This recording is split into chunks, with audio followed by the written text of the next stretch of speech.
Popcorn Toon TV। Phulpur गांव पिछले कुछ वर्षों से भीषण गर्मी की चपेट में था। लोग छाया की तलाश में यहाँ वहाँ भटकते थे। तालाब सूख चुके थे। इस तपती दोपहर में बूढ़ी माया काकी मुखिया के घर पहुँची। मुखिया, आखिर कब तक हमारा फूलपुर गांव यूं ही जलता रहेगा? अब तो सांस लेना भी मुश्किल हो गया है। पिछले साल भी गर्मी थी माया काकी, लेकिन ऐसी आग नहीं बरसी थी। इस बार तो जैसे सूरज खुद हमें जलाने पे तुला हुआ है। हमारे गांव का जमींदार तो सरकार से बड़ा मेल रखता है, क्यों ना उससे कहकर कुछ मदद मांगी जाए। तुम कहती हो तो जाऊंगा, लेकिन जानती हो ना वो जमींदार लालची भी है और चालाक भी। देखते हैं क्या करता है। अगली सुबह मुखिया भारी मन से जमींदार की हवेली पहुंचा। जमींदार बाबू, गांव के लोग गर्मी से बेहाल हैं।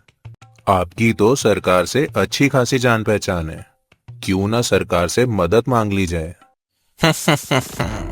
सरकार क्या अब हर झोपड़ी में कूलर और एसी लगवाएगी? राशन मुफ्त में दे रही है ना, उतना ही काफी है तुम्हारे लिए। आपके जैसे लोग तो ठंडी हवा में बैठे रहते हैं। आपको क्या मालूम किसान, बच्चे, बूढ़े इस गर्मी में कैसे जी रहे हैं। मुखिया ने एक पल भी वहाँ रुकना उचित नहीं समझा और सीधे माया काकी के घर की ओर चल पड़ा। तुम्हारा चेहरा ही सब कुछ कह गया मुखिया। जमींदार ने साफ मना कर दिया ना। माया काकी, मुझे तो पहले ही पता था। मैं तो बस तुम्हारा मन रखने के लिए वहाँ चला गया था। तभी अंदर से माया काकी की 12 वर्षीय पोती बाहर आती है, आंखों में आंसू और चेहरा तपती गर्मी से लाल। दादी, कल रात मुझे बिल्कुल नींद नहीं आई। ना हवा थी ना चैन। बहुत गर्मी लग रही थी दादी। माया काकी की आंखें भर आती हैं। बिटिया, हम गरीबों के नसीब में तो गर्मी के तपते थपेड़े ही लिखे हैं। एक बात मेरी समझ में नहीं आ रही माया काकी, ये गर्मी केवल फूलपुर गांव में ही क्यों पड़ती है? गांव की सीमा से बाहर जाते ही गर्मी कुछ कम महसूस होती है। माया काकी की आंखें कुछ सोचते हुए ऊपर उठती हैं, जैसे कि कोई पुरानी बात याद आ गई हो। मैंने अपने बचपन में सुना था, कभी हमारे गांव में हरियाली ही हरियाली थी, गर्मी बहुत कम पड़ती थी।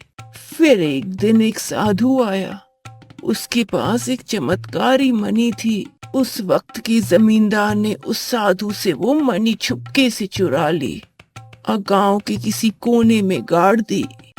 अगले दिन जब साधु को वो मणि गायब मिली, तो उसने पूरे गांव को श्राप दे दिया। क्या श्राप? कि जब तक मणि नहीं लौटाई जाएगी, तब तक गांव गर्मी की आग में जलता रहेगा और कोई भी उस मणि को खोज नहीं पाएगा, सिवाय उस मनुष्य के जिसका मन लालच से मुक्त हो और जिसके मन में दूसरों के प्रति दया की भावना हो। मुखिया सोच में डूब जाता है और बिना कुछ कहे चुपचाप बाहर निकल जाता है। लेकिन माया काकी की पोती रानी के मन में ये बात गहराई से बैठ जाती है। अगली सुबह रानी अपने पड़ोसी अमित को दादी की सारी घटना बताती है। अमित, कल दादी ने जो बताया वो बहुत अजीब था, लेकिन मैं उन्हें झूठा नहीं मानती। रानी, अब तुम बड़ी हो गई हो, अभी भी तुम दादी नानी की कहानियों पे विश्वास करती हो? मेरी दादी कभी झूठ नहीं बोलती। सोचो, अगर ये सच हुआ तो हम कुछ कर नहीं सकते क्या? अगर तुम्हारी बात मान भी ली तो भी हम क्या कर सकते हैं? मैंने सुना है कि गांव की सीमा से थोड़ी दूर एक साधु बाबा रहते हैं, बहुत ज्ञानी हैं। क्यों ना हम उनसे मदद मांगे? रानी, मैं तुम्हारे इस पागलपन में साथ नहीं दूंगा। अमित वहाँ से चला जाता है और रानी चुपचाप अपने घर की ओर लौट जाती है। रात को रानी ने सपने में देखा कि गांव की सीमा पर फैली बंजर जमीन और चारों तरफ सूखा था, लेकिन उस जमीन के बीचों बीच एक अकेला पेड़ खड़ा है और पेड़ के नीचे एक रंग बिरंगी चमकती मणि रखी है। अचानक रानी की आँख खुल जाती है। पसीने में भीगी हुई वो तुरंत उठ के बैठ जाती है। दादी दादी, मैंने कुछ अजीब सा सपना देखा। बंजर जमीन, एक पेड़ और चमकती हुई मणि। कल जो तूने मेरी बात सुनी बेटा, शायद वो तेरे दिल में उतर गई, इसलिए ऐसा सपना आया होगा। नहीं दादी, ये बस एक सपना नहीं था। मुझे यकीन है कुछ तो है वहाँ। उसी दोपहर रानी अमित के पास जाती है। अमित, मुझे रात में एक सपना आया। मैंने सपने में देखा कि बंजर जमीन पे एक पेड़ है और उसके नीचे मणि रखी है। तुम सपने में खजाना ढूंढ रहे हो रानी? मजाक मत उड़ाओ अमित, मेरे साथ चलो। अमित रानी की आंखों में गंभीरता से देखकर थोड़ा झिझकता है, लेकिन फिर साथ चल पड़ता है। घंटों ढूंढने के बाद अमित और रानी को वही जगह मिलती है जहाँ चारों ओर सूखी जमीन होती है और एक अकेला पेड़ होता है। ये तो बिल्कुल वैसा ही है जैसा तुमने कहा था। रानी बिना कुछ बोले हाथों से ही मिट्टी हटाने लगती है और तभी रानी को हाथ में कुछ पत्थर जैसा महसूस होता है। मिट्टी हटाने से एक चमचमाती हुई मणि निकलती है। जैसे ही रानी उस मणि को छूती है, तेज धमाके जैसी आवाज गूंजती है और देखते ही देखती जमीन से एक बड़ा बर्फ का घर उगाता है। ये कैसे हुआ? ये तो इग्लू हैं और इतने ठंडे हैं। अमित और रानी इग्लू के अंदर जाते हैं और दंग रह जाते हैं। अंदर एक छोटा सा घर जैसा बना होता है। खाना बनाने की जगह, बर्तन, पानी, बेडरूम सब कुछ होता है। ये तो जादू है, चमत्कार है। हमें तुरंत ही गांव वालों को बताना होगा। हाँ, अब देर नहीं करनी चाहिए हमें। अमित और रानी गांव पहुँचे और सीधा माया काकी और मुखिया को सारी घटना बताई। क्या इतने सारे बर्फ के घर और ठंडी हवा? चलो, हमें खुद देखना होगा। मुखिया, माया काकी और कुछ गांव वाले वहां पहुँचे। विशाल बर्फ के घर देखकर सबकी आंखें फटी की फटी रह गईं। ये तो अद्भुत है। इस बर्फ के घर में एक परिवार आराम से रह सकता है। ये तो जैसे किसी वरदान की तरह है।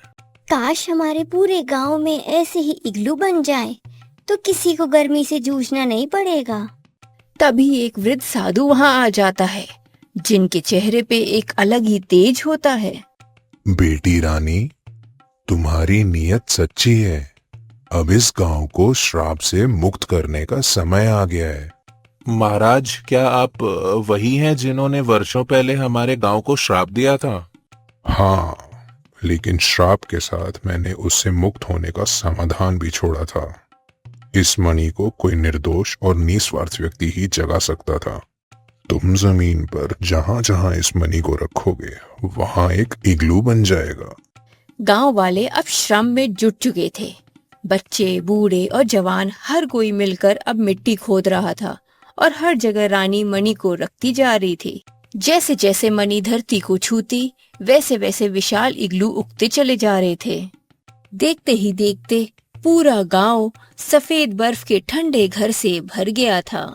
जमींदार को जब ये पता लगता है तो वो वहाँ दौड़ते हुए आता है।